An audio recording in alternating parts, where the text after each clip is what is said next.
Deu errado todas as outras vezes, mas agora vai dar certo sim, amiguinho. Pode confiar. Esse é o Visão Libertária, sua fonte de informações descentralizadas e distribuídas. O governo argentino, disposto a destruir a economia do país de uma vez por todas, decidiu controlar o preço da carne bovina mais uma vez. De acordo com uma autoridade do Ministério da Economia da Argentina, os preços de cortes populares de carne de boi serão reduzidos em cerca de 30%, mas ainda não há maiores detalhes sobre essa medida. O maior objetivo do governo argentino, claro, é conter a escalada da inflação no país, que, de acordo com os números oficiais, foi de 95% no ano de 2022. O resultado, contudo, tende a ser uma típica catástrofe argentina, que todos nós já estamos acostumados a acompanhar. Afinal de contas, esse tipo de medida não é nenhuma novidade no país dos hermanos. De uma forma generalizada, os preços têm sido tabelados com frequência na Argentina e no setor pecuário, um dos mais importantes do país, a coisa não seria diferente. O governo argentino vem interferindo na pecuária bovina desde 2006 de forma sistemática.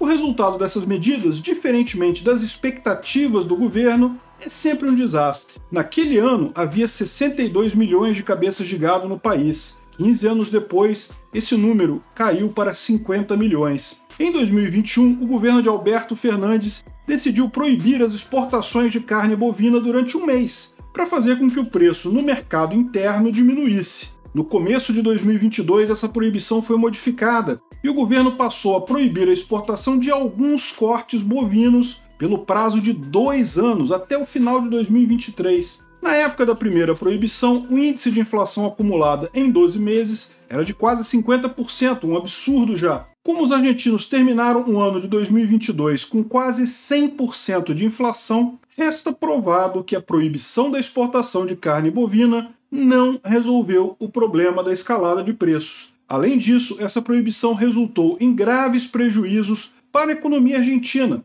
A redução das exportações prejudicou o setor pecuário e fez com que o país perdesse participação nesse setor do mercado internacional. Ou seja, o governo não só não conseguiu conter o avanço dos preços, como também prejudicou os produtores argentinos e ainda impediu que bilhões de dólares chegassem ao país por meio do comércio internacional de carne bovina. O resultado disso, é claro, foi catastrófico, não só para os produtores, mas para todos os argentinos. Em 2021, o nível de consumo de carne dos argentinos atingiu o menor patamar em 100 anos, retornando aos valores de 1920. O consumo médio de carne nesses 100 anos foi de 73,4 quilos por argentino. Mas em 2021, nossos hermanos consumiram em média 47,8 quilos, uma redução de 35%. Outros itens também vêm sofrendo constantes controles de preço por parte do governo argentino.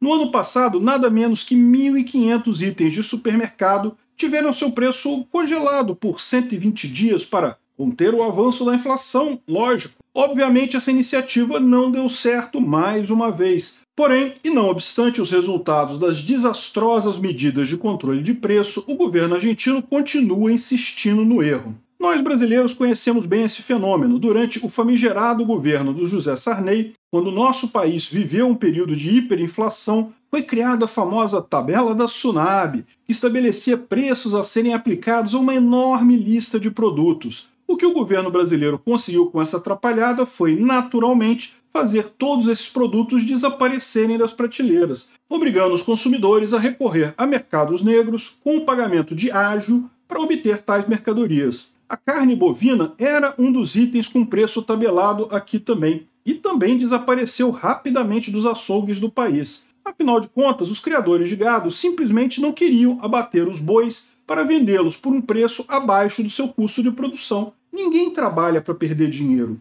O governo Sarney então teve a brilhante ideia de enviar policiais federais para os pastos para capturar os bois nos pastos que não estavam sendo abatidos, disponibilizando sua carne no mercado. Além de ser patética, essa tentativa foi um fracasso e logo o governo precisou abandonar completamente o controle de preços. Afinal, nada disso faz sentido se a máquina de imprimir moeda continua funcionando a todo vapor. Como o caso argentino, o caso brasileiro demonstram Controles de preço nunca resolvem o problema da escalada de preços. O preço nada mais é do que uma representação da relação entre a demanda e a oferta de determinado produto. Em situações normais, ou seja, sem a interferência de estados, o preço sobe e desce em decorrência de eventos específicos. Geadas podem prejudicar lavouras, uma doença pode prejudicar o gado. Nessas situações, a oferta do produto cai, o que faz com que seus preços subam como consequência. Isso pode ser ruim para os consumidores no curto prazo, mas é justamente esse mecanismo de variação de preços que corrige a relação entre oferta e demanda em bem pouco tempo. Num livre mercado, um aumento de preços indica para os produtores a possibilidade de maiores ganhos, o que os faz aumentar a produção daquele item específico que está em falta.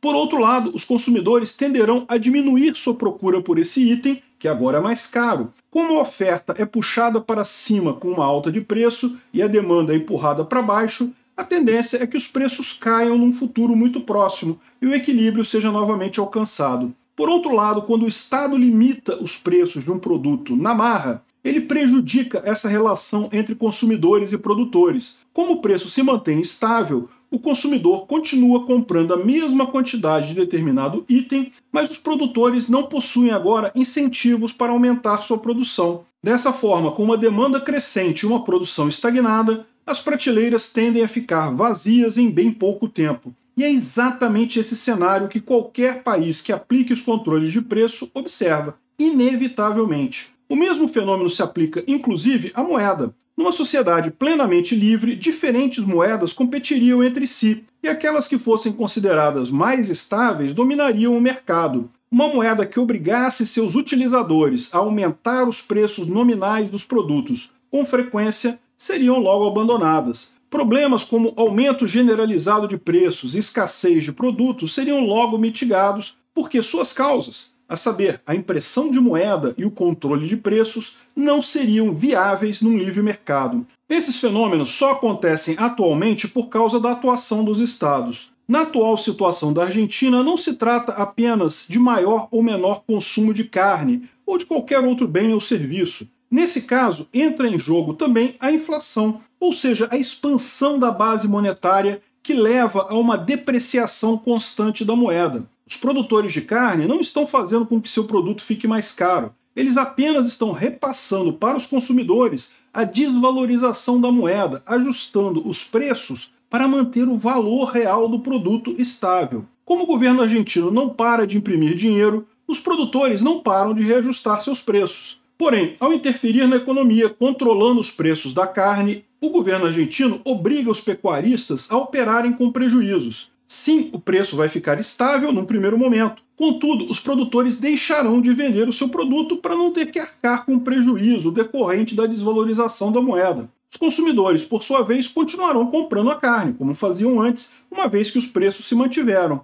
Assim, os açougues argentinos rapidamente têm cada vez menos carne, e nem mesmo policiais argentinos invadindo pastos para caçar bois serão capazes de mudar esse quadro. O problema argentino é crônico e decorre de uma série de fundamentos econômicos equivocados adotados por sucessivos governos. Há décadas, o país patina sem sair do lugar. Sua moeda se deprecia cada vez mais, sendo necessário adotar cada vez mais cédulas com valor de face cada vez maior. E a pobreza já atinge quase metade da população. Em 1912, a Argentina possuía o 9º PIB per capita do mundo, o que implica dizer que seu povo era mais rico do que dinamarqueses, franceses e alemães. 110 anos depois, o governo do país conseguiu transformá-lo não numa economia parada no tempo, mas sim em uma economia que se deteriora com consistência há décadas. Por muito tempo, a Argentina foi a maior exportadora de carne bovina do mundo. Seus cortes são considerados de altíssima qualidade, sendo apreciados em muitos países,